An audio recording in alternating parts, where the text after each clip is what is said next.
See, if you are a Christian, I mean a genuine Christian, you know that this Abel damina, he have come to lighten the Christianity.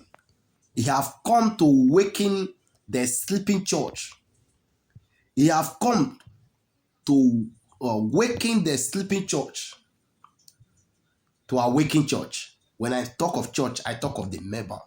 So what this man is trying to let people know is that, come. This is not the days where man and fall for heaven. This is the day where you walk through your ways. This is not the era why you believe in miracle. You are the one that will work out that miracle. A lot of people believe that God is coming from heaven to throw manna down, or God is coming from heaven to come and feast roll for them.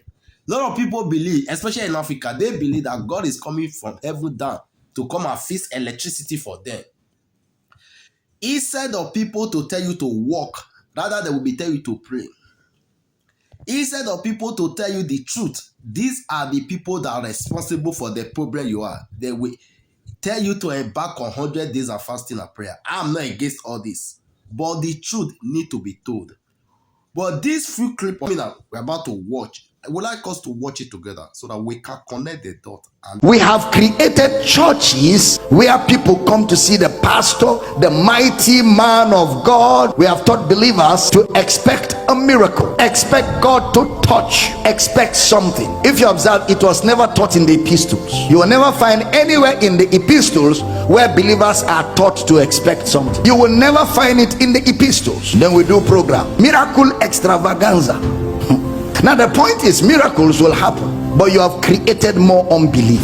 When you give people that mindset, God will touch, miracle special, people will come, miracle will happen, but the people have been driven to more unbelief, to always wait for that special day when God will touch them. You have taken them out of their realities. You have driven them to the outer court where they are waiting for God to come from inside out and touch them. You've driven them to more unbelief. The more miracle you walk with that kind, with that kind of misinformation, the more unbelief you have sown in the atmosphere. How many of you know that the more miracles Moses walked, the more unbelief the people had? 40 years of miracle crusade, and the Bible says with them the Lord was not well pleased because of unbelief.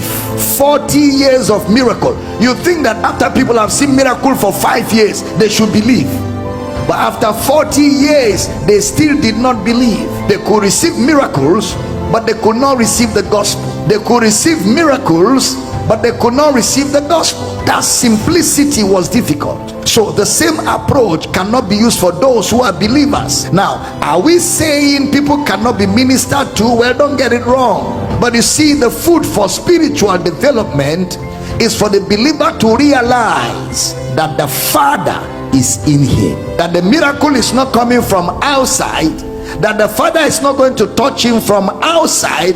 It's not even going to be a touch. The Father lives completely in him. Therefore, on the basis of that, he can take off at any time and receive at any time and flow in this reality. We are already the habitation of God, and all the activities of God in the earth are domiciled in the believer. So what we ought to teach believers is how to respond, how to flow, and how to function.